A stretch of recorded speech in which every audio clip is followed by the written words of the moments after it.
Hey guys, and welcome back. I'm Rachel O'Leary and I am stupid excited for today's species spotlight. The fish that we're going to talk about is one that I've been trying to get again for 10 years. The most recent footage on my channel is from a place saving video from 14 years ago. Despite how difficult or unable I was to get them, they had remained in my top 10 list in all this time, and I'm super excited that Dominic over at newaquashop.com was able to get them for me. They were my first ask of him and he delivered in a big way. The Dwarf Zebra Hovering Loach, the Vietnamese multi-banded loach, they have a bunch of different names, but their real name is Micronemacheilus cruciatus, and they are adorable. Tiny little vertical black and white bands on a tubular body with a very small mouth. They are a mid-water hovering loach, super outgoing, super easy to feed, and super versatile. They can take a wide range of parameters, pretty much anything you want to put them in, if I'm being honest, with a temperature range of 70 to 80 Fahrenheit, which is 22 to 27 Celsius, I believe. Now these guys are not particularly big. The males get about 1.25 inches, the females about 1.5 inches, and much broader bodied, which is about 40 millimeters max length. They are absolutely stunning, super engaging, super outgoing, and they go amazing alongside some of the smaller, shyer cyprinids, things like Danios, Sundadanio, Bararis, Celestichthes, a lot of the most popular fish in the hobby that, in my opinion, can be a little boring because they tend to hide in the plants. These mid-water hovering zebra loaches really can give them a sense of cover and comfort because they utilize the entire aquarium.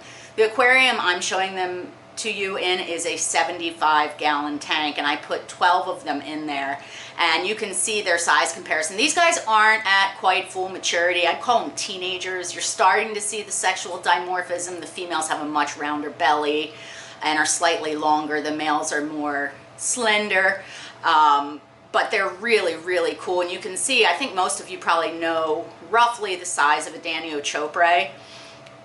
They're just an average, like, neon tetra size. So you can see that the zebra loaches are a little bit smaller than that, and they just love to actively explore a planted aquarium. They come from Vietnam, hence the name Vietnamese hovering loach, where they inhabit most of the minor rivers or streams, ponds, lakes, swamps, etc. The vast majority of the waters do have some decent aeration and very dense vegetation. But again, these guys do just fine in an aquarium with just a sponge filter, or equally as well in an aquarium that has a little bit of flow. I probably wouldn't put them in anything that had too fast of a flow. They'd also go really well alongside Dwarf Coreodoris or any small peaceful fish. Again, they're very, very gregarious, very outgoing, and very social. So the minimum I would keep, the group size I would keep these guys in, is about 10 fish. You could get away with a few less, but trust me when I say you will really enjoy them much, much more in a bigger group. In fact, I'm considering getting another 15 or so to put in this aquarium.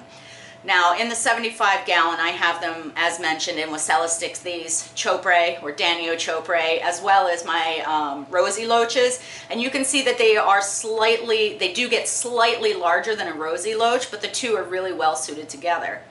Anecdotally, when I have been trying to find these guys over the years, I read a lot of reports of people saying that they're really good at eating planaria.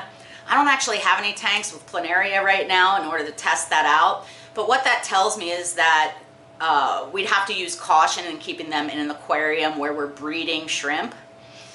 Just because if they can eat planaria that readily, they're probably going to go after shrimp too. Just the babies, of course. Now, if you're going for a community aquarium that has shrimp and fish, I think these guys would be a good choice for that. Again, making sure you provide areas of dense planting. They are egg scatterers. They exhibit no parental care when breeding. There's a lot of breeding reports out there. I think I bred these, 15 or 16 years ago, but I honestly just can't remember.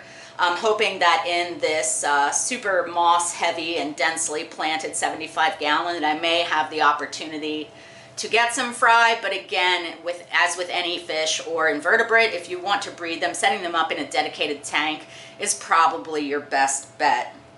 They take a temperature range of 70 to 80 degrees Fahrenheit, which is 22 to 27 degrees Celsius, a pH of anywhere from 6 to about 8, from extremely low hardness to relatively high hardness. And again, they're super easy to feed. They're a micropredator, meaning they readily accept flakes, small pellets. I'm feeding them in this video with freeze-dried blackworms. They love frozen foods. They love live foods. Things like Daphnia or baby brine are particularly good. Cyclops is a favorite of mine. And all in all, I just think that they are so stinking cute and just really, really outgoing, and a really great dither fish, if you will, for some of those shyer little Danios.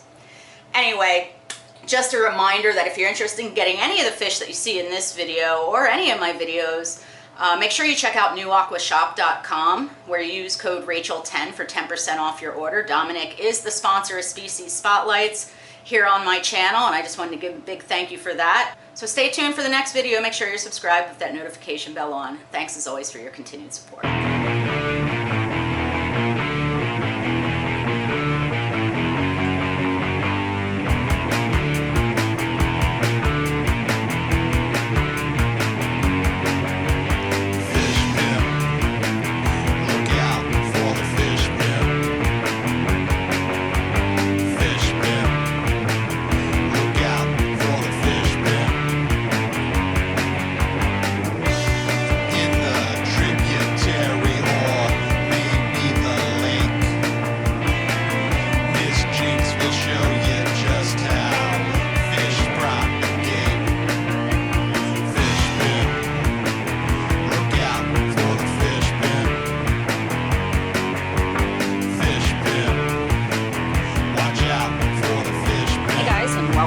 I'm Rachel O'Leary, and if you've been around my channel for any amount of time, you're probably pretty familiar with this aquarium. This is the one that I refer to as my 75-gallon nano aquarium, not because of the size of the aquarium, but because of the size of all the fish in it.